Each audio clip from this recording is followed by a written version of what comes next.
I live in the middle of nowhere, in the state of Pennsylvania, in a small hick town known as Clearfield. The only real business we get here are hunters and people traveling to Penn State University, so we do not have much in the lines of real business.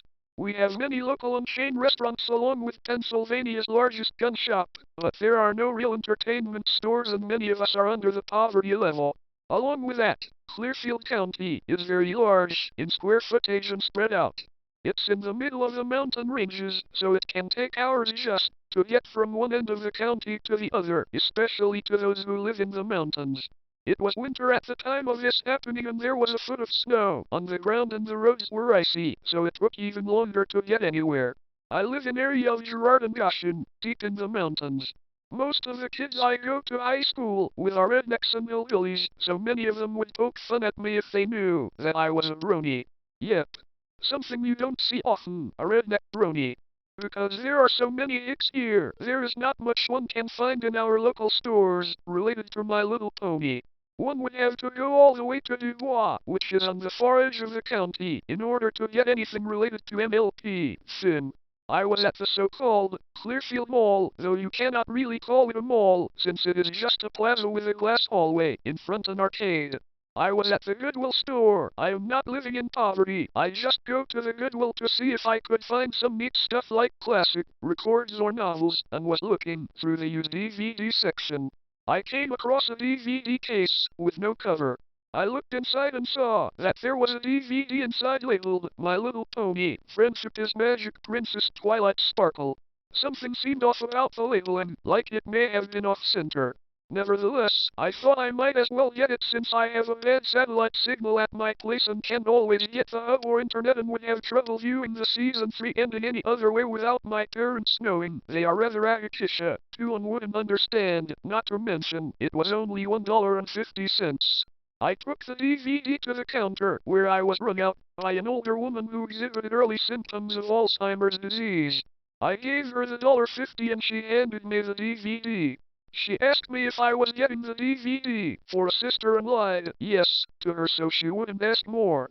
I then pulled out of the parking lot in my red Dodge pickup truck, what most people drive in the area, and decided to head back home to Goshen. As I got halfway up the mountain, a snowstorm started and I lost most visibility. I was used to the typical snowstorm, but this storm seemed rather fierce. Luckily, I knew where I was at and knew it would only take 5 more minutes of driving on Gillingham Road to get to my place. The storm got worse when I got to half a mile away from home, so I pulled over and jumped out of the vehicle to get a bearing of my location. When I figured out where I was, which was by the old Gillingham Cemetery, I was just about to climb back into my vehicle when I saw something that caught my eye. It was a machine gun laying in the snow, the kind that would be illegal for civilians to own, not having any bit of snow covering, which I found odd, since the storm had picked up and the gun showed no signs of being covered, as if it was just placed there. I took a look at the muzzle and noticed that there were traces of blood on it. I was not worried about my own being. I figured that it was probably being used to poach, which we get a lot. I was going to call the police, but I had no cell phone signal, damn Verizon, so I just drove on after the storm calmed down as sudden as it appeared. I drove while it was clear. I pulled into my driveway when the storm suddenly picked up again. I ran into my house with a DVD in hand. I unlocked the door and walked into my home. I was alone at the time, since my father worked at the petroleum plant in Clearfield, while my mom worked as a pharmacist in Frenchville. I was free to watch my DVD without ridicule by my family. The episode. I ran for the TV in my room and popped the DVD into my laptop, because I figured with this weather I would lose power any moment now. The disc seemed to take forever to load. I feared I may have been scalped and got a bad disc. However, it eventually loaded and the program started. The DVD seemed to work rather smoothly now. I watched all of the episodes on the disc, which included Magical Mystery Tour, Season 3, Episode 13, Games Ponies Play, Season 3, Episode 12, Magic Duel, Season 3, Episode 5, Mystery on the Friendship Express, Season 2, Episode 24, Lesson 0, Season 2, Episode 3, I read about this DVD beforehand and knew that these were all of the episodes on the DVD, right? Well, when I finished Lesson 0, a pop-up came on my laptop. FlutterX requires permission from the administrator to execute, or something like that. I had no idea what that meant, so I just clicked yes. From here, things started to get rather bizarre. On the bottom right corner was an interesting caption, unaired episode 12, 14, 12. It seemed rather odd. The episode, though it appeared to be animated with a Lauren Faust style, seemed rather off. The first thing shown was a sad-looking Fluttershy staring into a mirror. The scene depicted numerous flashbacks that showed so quickly I had to pause and rewind at times. What I saw when played back slowly disturbed me. The first flashback was of Twilight Sparkle and Spike participating in a very sexually explicit activity, appearing to be a screenshot of the Rule 34 game, Double the Fun. The next flashback was a short clip of Pinkie Pie, passed out in her own urine, obviously drunk. The next clip was of Rarity laying on a hospital bed while a doctor held a blurry mess of something in front of her. I paused there and took a screen cap. I pasted onto an art program and zoomed into the blurry object. I used the program to clarify the blur. When I saw the final result, I was sickened. It was a bloody pony fetus, with its head nearly destroyed and bloodied. Did Rarity have a partial birth abortion? I continued playing and saw the rest of the flashbacks. They included Applejack physically abusing a plebloom in a manner similar to that of the Thenardiers toward Cassette in Les Miserables, and Rainbow Dash, surrounded by dirty lab equipment. I got a good look at the product around her and figured out that it was a meth lab, and that the flashback implied that she was a meth maker. The flashbacks ended and I played the clip at normal speed again. Sinister sounding music started to play, the kind of music you would hear on Criminal Minds. Fluttershy started to show signs of anger, rage even. The next thing I saw, it was a still photo of her in what appeared to be a Kevlar vest. She held a rather illegal-looking machine gun, looking exactly like the one I saw on the road earlier, only animated in the Lauren Faust style. She also had numerous machine gun rounds, knives, and handguns strapped around her. She wore night vision goggles. I was getting very concerned. Why would Lauren Faust show such demented imagery and violent objects on a kid show? The next still photo was of Fluttershy with a vest off, and what I saw disturbed me. She wore a white t-shirt with the words Naturalselection written on it in black marker. Natural selection? Machine gun? Grenades? Knives? The first thing I thought of was the 1999 Columbine high school shooting. After 10 seconds of that still photo, it got back to motion. Fluttershy was shown leaving her house at night with her vest, t-shirt, gun, and other weapons. It zoomed into the floor, where one could see her rabbit, Angel, laying on the floor. Dead. Angel was gored and bloodied.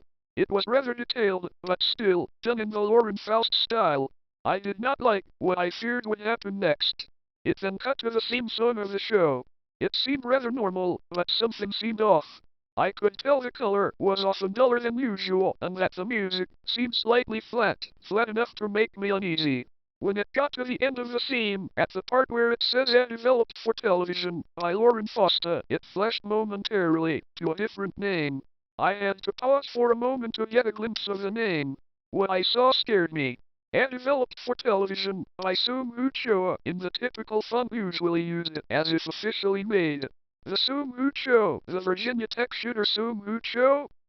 I knew what would be coming up in the episode could not be good. It cut to the next scene. It showed the Ponyville schoolhouse and students entering the building. It seemed rather peaceful until the title of the episode came up, Flutterland. I could not make out the rest of the personnel usually shown, but I didn't care. Flutterland? Is this some kind of sick joke? It made sense. Unaired episode 12, 14, 12, Flutterland. December 14, 2012 was the day the Sandy Hook massacre took place, which was perpetrated by former student Adam Landa. I got a sick feeling in my stomach and I got a good idea what I was in for. As Cheerilee started up class with the door now closed, she took attendance as usual. The Cutie Mark Crusaders were doing their usual thing, while Snails and Snits sat there being stupid. The door to the schoolroom knocked.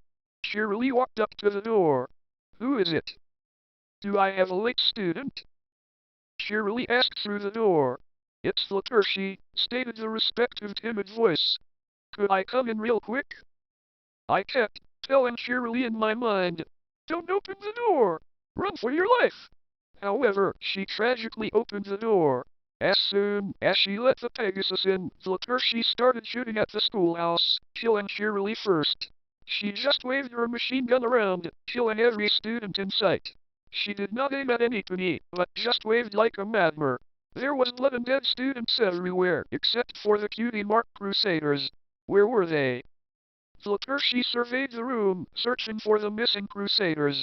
She saw ooze under the teacher's desk, from the little slit on the bottom. It cut to the CMC, hiding for fear of their lives. Tragically, they would not make it. Fluttershy threw a grenade under the desk and it immediately detonated, destroying the desk and mutilating the CMC rather graphically. It was a rather realistic explosion and the sound of the bodies crunching and splatting was rather gruesome, but it still looked like the Lauren Faust-style animation. I was grossed out, but I did not come close to vomiting, since I am used to seeing that kind of stuff. I hunt during deer season and I saw many war movies. I was still appalled that this was even animated. Faust wouldn't animate something like this, but it looked so much like her style. The scene suddenly cut to Rainbow Dash, who was headed to Sweet Apple Acres to visit Applejack. What she saw struck her and me with terror. At the front gate, Granny Smith lay dead in a bloody mess. Rainbow Dash ran into the barn after realizing Granny Smith was dead for fear of Applejack's life. Her fears were confirmed. She took a look inside and saw Big Macintosh laying dead in a pool of blood.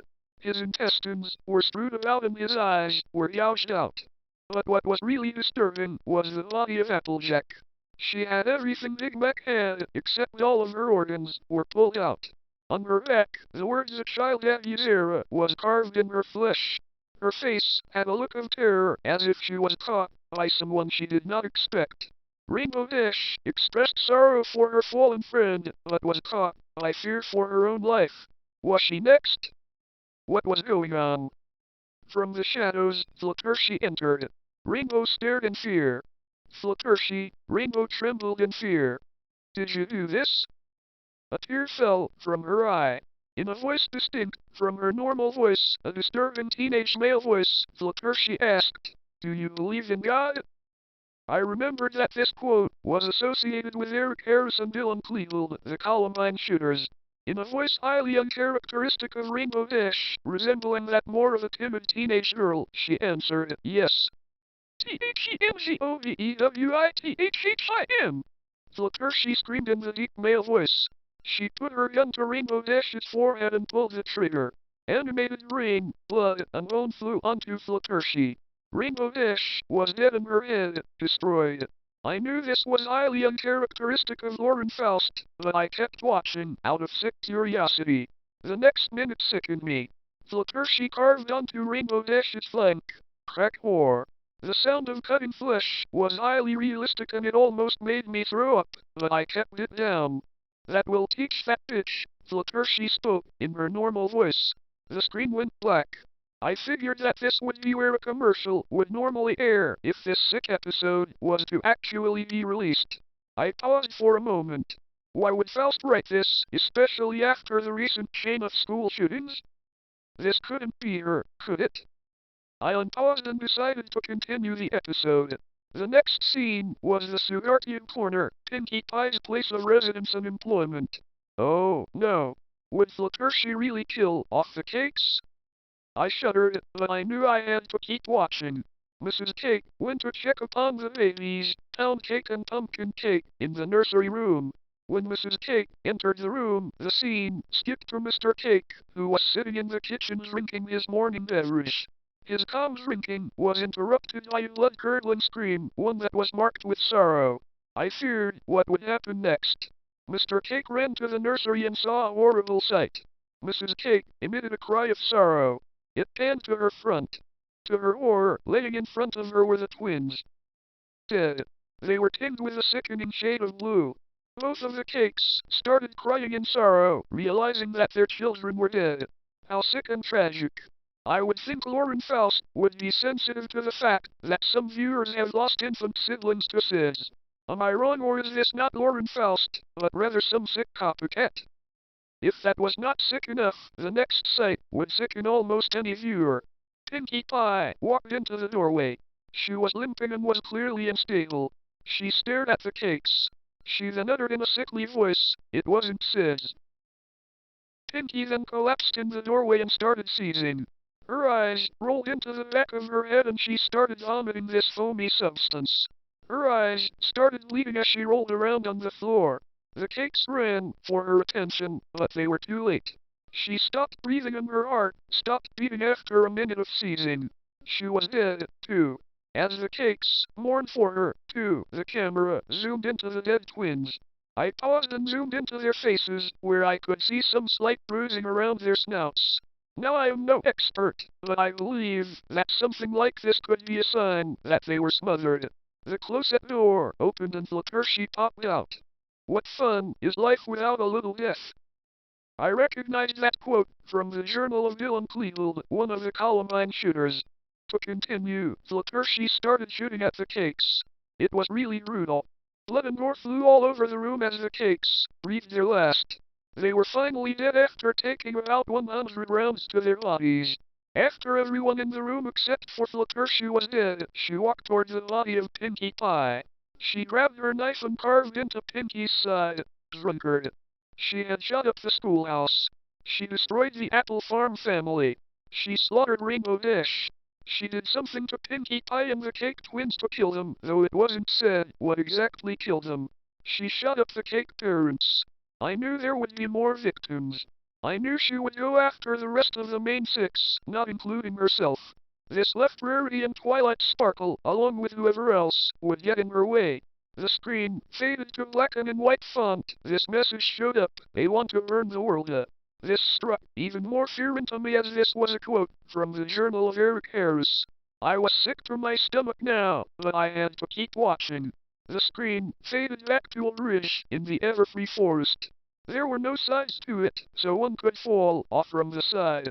I saw something at the top right corner, but couldn't make it out. So I paused the DVD and zoomed in. Without any editing, I could clearly see the corpse of Zecora hanging from one of the trees. She was clearly lynched in a style similar to the actions done by the Ku Klux Klan. School shootings? Racism? Lynchings? What sick bastard got the idea to write this distortion of a children's cartoon? I zoomed back out and continued playing. Fluttershy came in rolling in a chair with cement blocks strapped to it. Who else was tied to it besides Rarity? I got a deep pit of sickness in my stomach. I knew what Fluttershy would do now. This time, Rarity was still alive, but already had the carvings on her flank. Philly killer. She was clearly distressed and tried screaming, but she was bound and gagged so no sound could come out. Fluttershy removed the gag, giving Rarity a chance to beg for her life. "Please, don't do this, Fluttershy," Rarity begged. Fluttershy ignored her. The lonely mare strikes with absolute rage. This was another familiar quote used by Dylan Klebold for a poem he had written, outright ponified. "No, no, no, no," Rarity begged. "I'm sorry for whatever I did to you. Please don't do this." Rarity was crying tears of desperation, but Fluttershy did not care.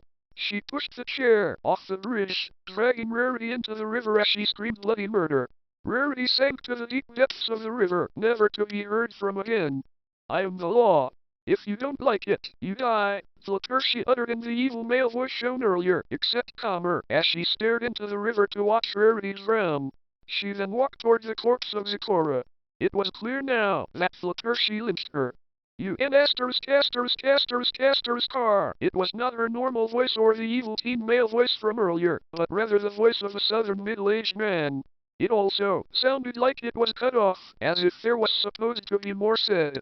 I recognized the voice as Goodwill from the 1962 film To Kill a Mockingbird. So Fluttershy is a murderer and racist now? Who made this sick film? The show cut to Twilight Sparkle's house. Some sinister-sounding music started playing. I knew this song as I played it for my junior year in high school and It was one of the movements of Johann Dumay's Lord of the Rings symphony. I believe this part was Journey to the Darkness. I could be wrong, I don't remember exactly. Anyway, the camera zoomed into the window and then jumped to Twilight Sparkle's bed. She and Spike were screwing each other.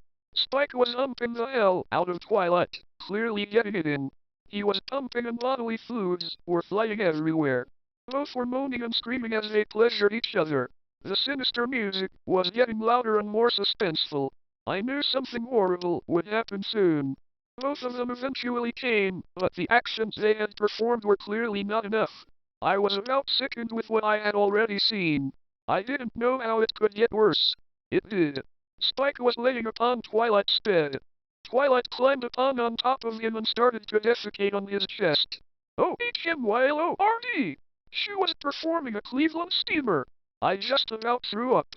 I knew if my parents were to walk in here, they would kill me. So ashamed at what I had watched, I continued watching in hopes that it would stop. It didn't. After she was done, she got in front of Spike.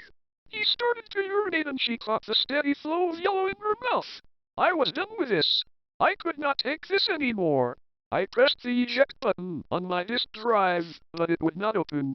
The clip just kept playing. Who else has a present for Spikey Wikey? Spike shouted after he finished urinating. How about a Cosby sweater? Twilight replied. HOLYSHIT! Did this go from a twisted horror film to a horribly made shock porno? Twilight made herself vomit on Spike's chest now. It was clear she had eaten a bunch of fruity cereal. The mess of vomit had multiple muted colors mixed in with the nasty color of the vial. I came even closer to throwing up. I had seen some nasty shit before. My friends got me to look up shit like a 2 girls 1 coupon 11 party on Agoxia, and even a 3 guys 1 Emera, but this was more sickening than anything they got me to watch. The music was building up. I was actually looking forward to seeing the two of them die. I hated Twilight Sparkle now.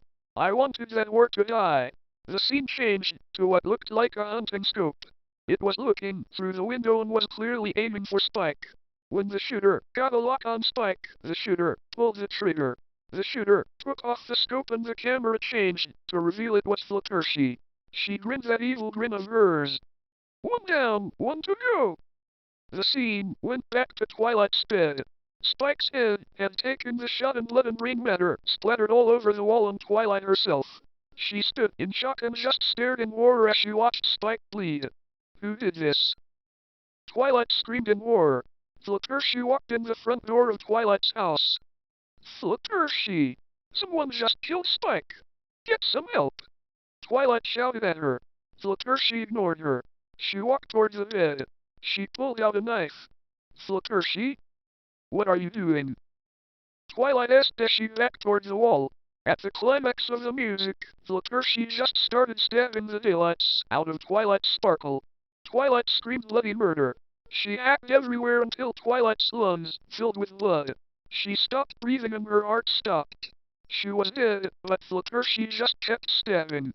I counted up to 250 times before she stopped stabbing. I have a very good sense of numbers and was able to remember each stab, even when I was paying attention to the blood and gore. Fluttershy calmed herself down.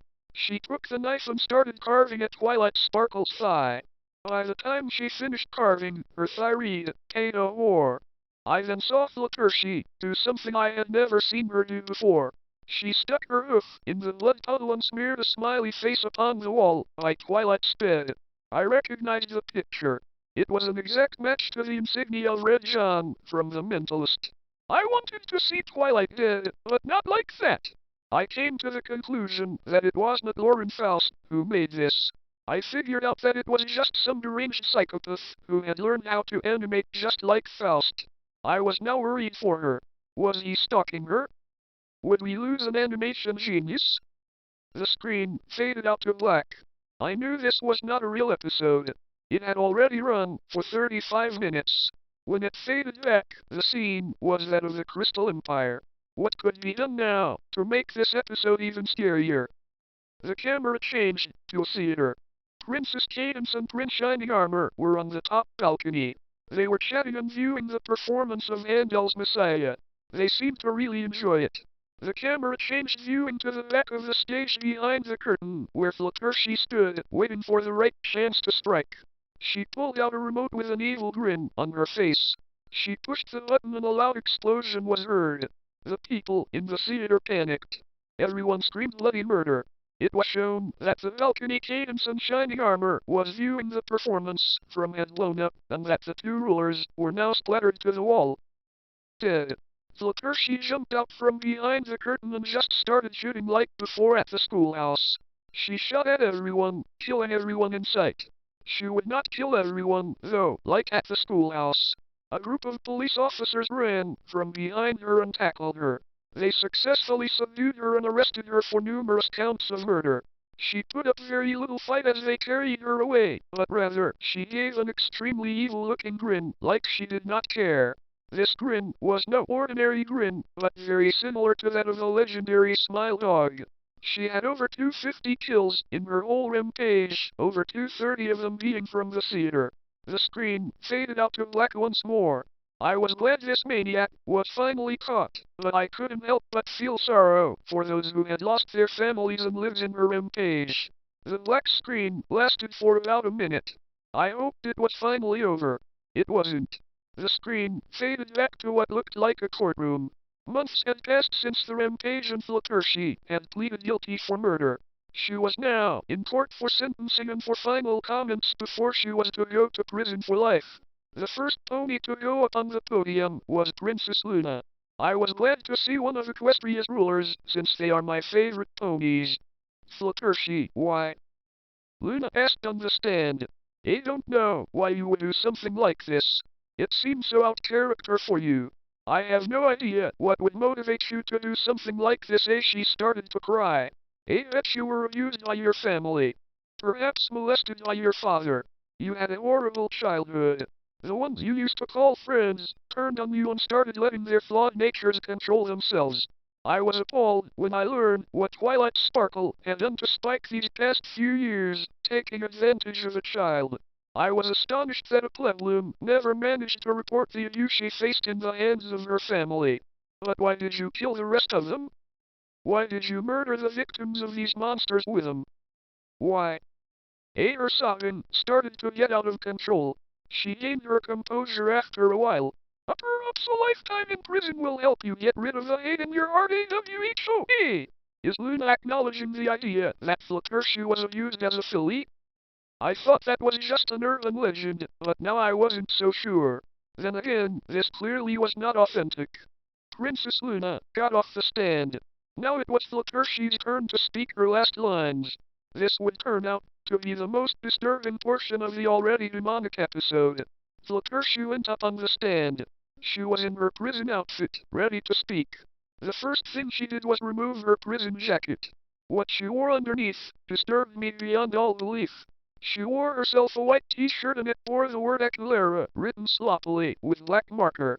This was getting very familiar to me. But what she said for her last statement really shocked me. This is a message to the families of my victims. The hoof that pulls the trigger that kills your families now clops to their memory. Fuck all of you, she said in another different voice, resembling that of another male teenager. I recognized that quote from something on the news. It was the sentencing for T.J. Lane, the perpetrator of the Chardon High School shooting. He wore the same exact t-shirt I saw Fluttershy wear and he said almost the same exact thing, except Fluttershy's speech was tonified. However, it sounded like the voice was T.J. Lane's himself. How could he have recorded this line for a kid show? It couldn't get any worse, I thought. That was, until Fluttershy pulled out a handgun from her pocket. The ponies of the courtroom fled the scene for fear of their lives, except for the police. They ran for her, but before they could reach her, she put the barrel in her mouth and pulled the trigger. The bullet exited out of the top of her head and she died immediately. Blood and brain matter poured from her mouth in a manner similar to that of the infamous Bud Dwyer suicide. Random bursts of static overtook the screen as she bled out. After flickering on and off for a while, the screen was overtook with extremely loud static. It stopped suddenly, and I saw the most disturbing image in my lifetime. It was a picture of Fluttershy bleeding out, but her eyes were missing and her sockets were left to bleed. That image literally made me wet myself. I kept watching, not thinking it would get any worse. However, I was wrong. The song of healing started playing backwards, similar to the story of the ENDROWNED. The clip changed to another disturbing video clip. It was zoomed in automatically. All I saw was what looked like Fluttershy performing fellatio on someone. As the video zoomed out automatically, I saw that someone she was pleasuring was no one else but the infamous TJ Lane, the chart and shooter. He was clearly enjoying it. It zoomed out even more and I could see that someone was penetrating Fluttershy at the other end. I was so sick by this, I just wanted it to be over. It zoomed out to show the face of who was penetrating Fluttershy. It was none other than the evil Adam Lanza, the Sandy Hook murderer. Fluttershy was enjoying both ends of hers being fooled with, but I was sick to my stomach. After 10 minutes of watching this horrible sex act, the two mass murderers came and the bodily fluids covered the screen until it was all white. The screen then faded to black and it stayed there for 30 seconds. Was this some sick joke? Who made this? I wanted to find who made this video and slit their throat. I thought the video was over, but I was dead wrong, once again. The screen suddenly flashed in multiple colors. It was the most evil image I had seen. It was Adam Lanza once more, only he had no eyes, but only bleeding sockets and blood running down his mouth. The image flashed over and over again, in different colors, while at the same time, loud, blood-curdling screams filled the room. At this point, it didn't even sound like it was coming from my computer, but rather surrounded me all around the room. I covered my ears and fell over. From there on, everything went black. The aftermath.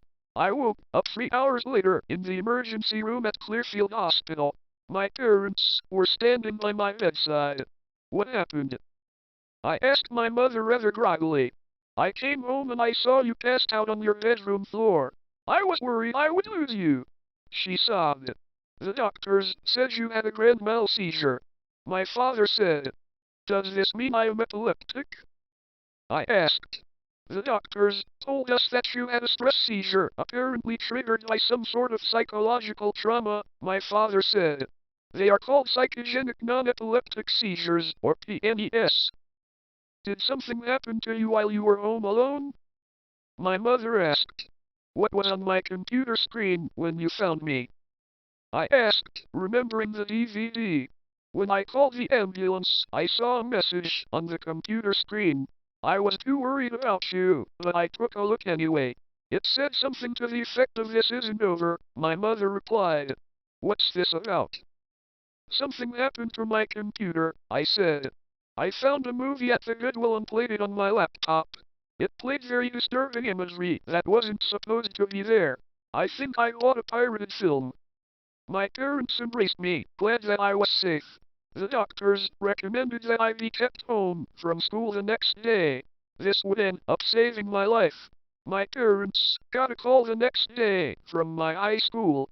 There had been a school shooting that left 3 students dead, including the shooter, who killed herself. I knew this girl. She was in my grade. She was a beautiful blonde and had these beautiful blue eyes. She never talked with anyone and just blended in most of the time. I never knew she had it in her to kill people. The news reporters stated that she had been raped by a couple of male students about a year ago and finally decided to take her revenge on the guys. I knew the guys. They were a bunch of football stars. I could not stand them. They were womanizers and troublemakers, but the school ignored them since they were valuable assets to our team.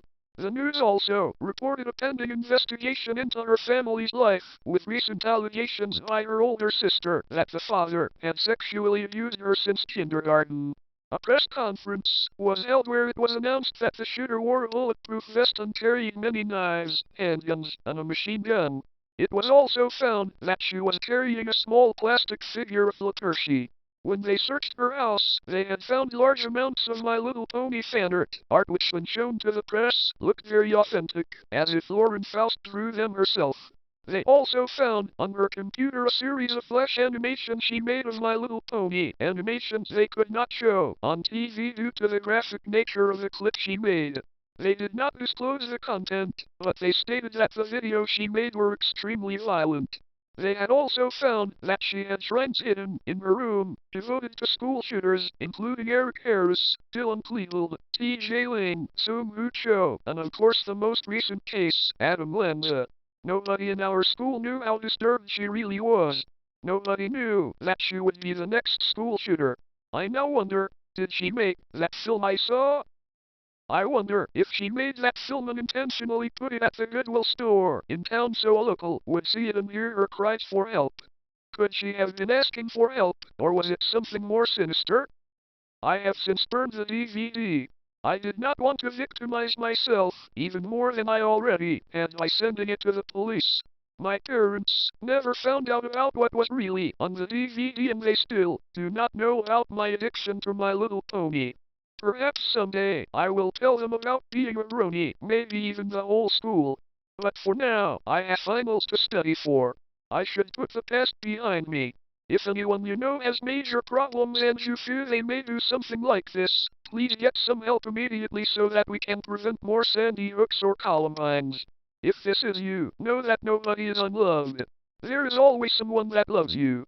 Weeping may tarry for the night, but joy comes with the morning. Psalms 35. Ever have a favorite game? A game that you just couldn't put down? A game that just had to be finished? Well, my friend Steve and I were hanging out one day. This was back when we were younger, 10 or 11, if I recall correctly. Anyway, we had just saved up quite a bit of money from our allowances and doing odd jobs, mowing the neighbor's lawn and whatnot, and finally had enough to each get a Game Boy Advanced and one game apiece. Steve was so excited, he was jumping with joy, in a literal sense. We entered the game store, and all over the shelves were hundreds of games for a bunch of consoles. I turned to look for my friend and I saw him talking to a store employee. The employee nodded and walked away from him. Steve strolled casually towards me with a wicked grin on his face. "Hey man, guess what?"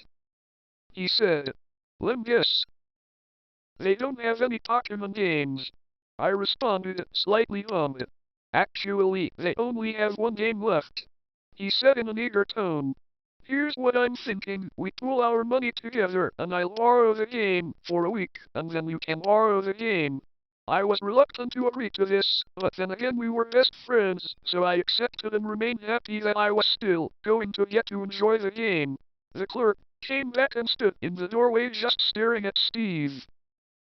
Steve walked over and handed him a $20 bill, put something in his pocket and just walked out of the store with a smile. The clerk went back to stocking the shelves and completely forgot I was standing there while I left and went home. After the first night, "I'll be honest, I really want to play that game. But I think I can wait it out. I mean, he would want me to give him some time to play." So I continue about my day. Well, a few days go by, and I decided to call Steve to see what he was up to. There was no answer. I thought maybe he wasn't home, maybe his family went out or something. On the sixth day, I saw a television report about a boy who had gone missing. The picture was of Steve. I rushed over to his house and found that his parents were sobbing outside. "Johnny?" his mother asked. "Hey." I responded with uneasiness. "Are you okay?" The only thing he left was this, she said in mournful voice as she passed me a piece of paper. It was a note, written in dark red ink. It read, "Game over, I don't understand what it means." His mother cried. "Do you mind if I go check his room?" I asked rather determined. I had a feeling I knew what he meant in his note. "Sure," she whispered, almost hopeless. I ran into his house and headed for his room. The strange thing was that nothing looked out of place. He had an old wooden desk, and under a couple comic books, I saw the corner of what appeared to be a game cartridge. Picking it up and looking at it, it was creepy. It wasn't the normal type of Pokemon game. The case was a deep red, and the picture on the front was of Pikachu. I didn't have much time to inspect the cartridge, so I tucked it away in my pocket and walked out of the room. Leaving my friend's house, I tried to think of where he could have gone, but nothing came to mind. I ended up getting home around 6 p.m., and after I took off my jacket, the game fell out of my pocket and struck the ground. It made me take a step back. The cartridge was lying face down. I stopped for a moment, then realized that this Pokemon game was probably the last thing Steve did before he went missing. I picked up the game and examined the label. It had a picture of what appeared to be Pikachu on the front. At least I think it's Pikachu, though it looked to be black, with piercing red eyes. I grabbed my Game Boy and put the game in the slot. Pausing for a moment, I flicked the power button to on, and nothing happened. This was weird. I had just put brand new batteries in this thing. Well, I opened some of my drawers and found a pack of batteries that only had 2 left. My lucky day! I immediately popped out the old batteries and placed the new ones in. I hit the power button again, and again nothing happened. This is stupid. I thought to myself before placing the game on my desk. After about an hour and a half or so of watching TV, I was so mad that I couldn't get to play the game. Johnny, your father and I are going out. You be good. We'll be back soon, my mother said before closing the front door behind her. I watched them drive away in the rain.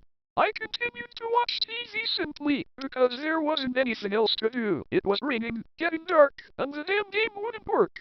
I stormed from my room in a rage, annoyed yet determined to find out the cause behind why my game wouldn't work. I closed my door behind me, and the only light illuminating me was the small night light that I had. I wasn't scared of the dark or anything. The light was a skull, and it shadowed the skull on the wall. When I looked over at the desk, it looked like the Game Boy was on. I picked it up and immediately it shut itself off. The screen went white and nothing happened. I sat there for a moment, just examining the whole system before a loud screech came from the game, so loud that I let out a scream. After a moment to compose myself, I watched the screen flicker from black to white. GAMEVOY flashed across the black screen in a crimson color. I've never seen any Game Boy start up this way. The game began with the intro, you know, the one with the Pokemon League battle. The first trainer called a Charizard, though the image was hyper-realistic, like a real-life dragon. When it showed the strong-willed Pokemon, its trainer could be seen in the background. It was Gary Oak. He looked to be crying, constantly weeping, not paying any attention to the Charizard that he had just called. Then the screen flickered. A shadowy figure was standing on a platform looking towards Gary. The only way I knew it was a person was the thin, gray outline of his body. The opponent threw a black Pokeball in front of the fire dragon. A Squirtle appeared. This Squirtle, however, had a black turtle shell with what appeared to be gashes in it. It also had those sunglasses from the TV show. Squirtle used sludge. It struck Charizard's tail. It was super effective. Charizard has died. Then the screen flickered once more. The original Pokemon logo appeared, and the words Blood Edition in red appeared underneath before the menu screen popped up. How was this a kid's game? I wondered, but for some reason I just sat there staring at the menu screen. There was only one option to select. It was Continue. I tapped and the saved file popped up. There was only one file. A trainer with 6 Pokemon, and time played was 99 hours, 99 minutes and 99 seconds. But the strangest thing about this file was the trainer's name. It wasn't Ash, or Red, or even Steve. The name was Johnny. That's my name. Hesitantly I tapped and selected the file. The game screeched once more, then an image of my sprite was shown, standing on the edge of a virtual cliff. Before making any moves I checked the stats of my character. I actually had a pretty solid group. It pretty much mimicked Ash's Pokemon. Bulbasaur, Charmander, Squirtle, Butterfree, Pidgeotto, and the last Pokeball was blacked out. I just assumed the Pokemon had fainted and was invisible. Well, that ended, because the other Pokemon had very low health, pretty much 10 hit points apiece. I checked my character stats, and where the image of my sprite was supposed to be was just a blacked out image. I shrugged it off, and closed out and began to walk. I was on what appeared to be a cliff of Mount Moon. There was something wrong. It looked like bones were scattered all around my sprite. I walked to what appeared to be a cave entrance into the mountain. Upon walking into the darkness, my sprite was knocked back to the cliff and a sprite resembling Professor Oak walked out. I walked up to him and tapped A, though when I did, his dialogue box came up. Oh, Gary, why didn't you listen to me? You were the best. But you were too stubborn. The professor had stopped at the far end of the cliff. I slowly walked over to him and once more I tapped A. Only a Pokemon Master can control them, his sprite said before walking off the cliff. The game then flickered as if reacting to something hitting the ground. Then a high-pitched screeching noise played. Did I just watch a person commit suicide? I thought. I swallowed my fear and headed back to the entrance of the cave. I entered and it was pitch black all around me. My sprite continued into the darkness. I was just trying to get out of this mountain. As I walked, the dialogue box came up. Boy, it sure is dark in here. The battle music instantly started playing. I was startled for a moment. The dialogue box returned. Surrender now, or prepare to fight. My opponent appeared to be James, from Team Rocket, but he looked incredibly sad, and on top of that, he was all by himself. Trainer James has chosen Weezing. Jessie didn't. Listen. She was too stubborn. After seeing the Weezing, I had noticed that its HP was at 5, and the image of the Pokemon was completely blacked out aside from its size and the white X on its body. I choose Charmander. Weezing used suffocation. Weezing has died. Charmander has died. What the hell? I've never heard of a Pokemon technique called that before. I wasn't too mad though. I had 4 more usable Pokemon left and James only had the 1. After our battle, the sprite of James just sat there, in the same spot as before. I tapped and his dialogue box flickered. Only a Pokemon Master can control him. His sprite then fell over on the shadowy ground of the mountain. Team Rocket Trainer James has died. At this point, 2 people had died. I was terrified. I really didn't feel like playing anymore. This game was making me sick. I checked my inventory. I only had a single revive, and when I tried to select it, I simply got a response that it's too soon to use this now. So I pressed on. There had to be a reason why this file was left at Mount Moon. Boy, it sure is dark in here. I came across a ladder, ascending it to the top level of the mountain cave. It was a bit more visible than the lower levels. The area was lined with gravestones, almost like Lavender Town. A sprite facing away from me was standing before a gravestone. He was crying. Why did he take my best friend? The sprite asked. The battle music started playing and my opponent appeared. It was a depiction of Ash, though he looked savagely beaten. His eyes were missing, and so was chunks of his flesh. Trainer Ash chooses Hunter. I decided to choose Squirtle. This Hunter was strange. It appeared to be white, instead of the normal black. The Hunter had only 5 hit points. Hunter used Fear. The screen flickered a couple times and a painful cry echoed from the speakers. When the screen returned, it was completely black. Squirtle has died.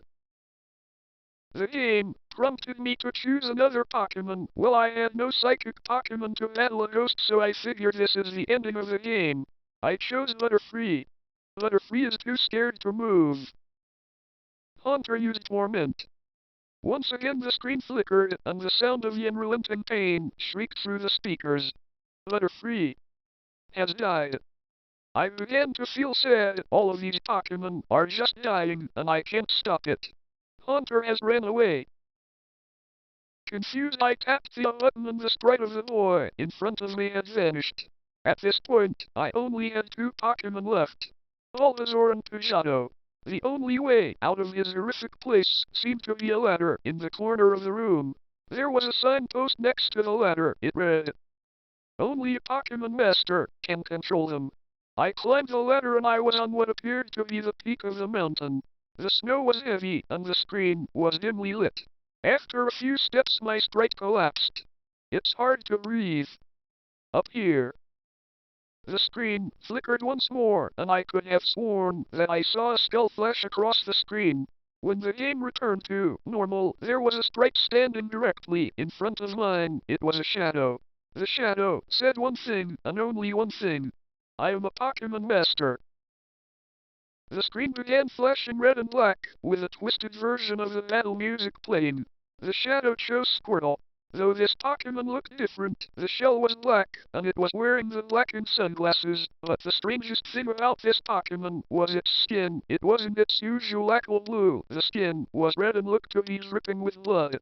A Squirtle is still a Squirtle, I thought to myself, and I selected Bulbasaur. Bulbasaur used Vine Whip. The master laughed at my attempts to overcome his little water Pokemon. Squirtle used Acid. I can still hear the screams of my Bulbasaur. The image of my Pokemon was replaced by a rotten corpse that had been eaten away to the bone. Bulbasaur has died. Fearful of sending out my final Pokemon, reluctantly I selected Pidgeotto. The Pokemon Master chose Charizard as his final Pokemon. I knew it was only a matter of time before I lost the game. His Charizard had black skin with patches of red. It was missing half of its wing. What scared me the most was its eyes. It didn't have any, just black sockets. Pidgeotto used Wing Attack. Charizard was unaffected. Charizard used Flamethrower. My Pidgeotto fell from the sky and was burning alive. Its cries of pain rung throughout my whole house. The game grew silent. I had lost. But why was that Shadow Trainer still on the screen? The dialogue box appeared. Are you a Pokemon Master? An option appeared, no and yes. I paused for a moment. This probably had to be the worst choice in my entire life. I just stared at the options. But I lost. A Pokemon Master wouldn't lose, then I began to wonder, maybe this was a second chance. I selected yes.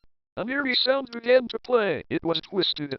My inventory opened and the revive was selected. I chose to revive the unknown Pokemon I had from the beginning. I finally knew what my sixth Pokemon was. It was a Pikachu. The electric mouse Pokemon. This little Pokemon was the only thing standing between me and pure terror. Finally, Battle of Masters! As the trainer spoke, I felt a chill run down my spine. Then he sent out his final Pokemon. It too was a Pikachu, though his looked grotesque. The tail had white marks. Its body looked to be rotting away. Its eyes were lifeless and white. It was staring at me, not just me in the game, but it was staring at me as I was focused on the screen. Pikachu used Shock. The screen suddenly went black, and so did my nightlight. I was too scared to move. All I could do was stare blankly at the screen. The screen flickered, then I saw my Pikachu, though it looked to be badly beaten, and it only had 1 HP left. His Pikachu, however, was holding an evil, warped Pokeball. Pikachu used Shadow Ball. Mine was swallowed up completely as the ball rocked back and forth. Shrieks of pain and fear resonated through my speakers. You are not a Pokemon Master. The shadow said, then the game turned off. Well, the years have passed, and I haven't really told anyone about this game, well except for my psychiatrist. And I had completely forgotten about it all until my son told me he was gonna to be a Pokemon Master, just like Steve. I corrected him. You mean Ash, right? He shook his head. No, I mean Steve. And then he walked back to his room with a smile.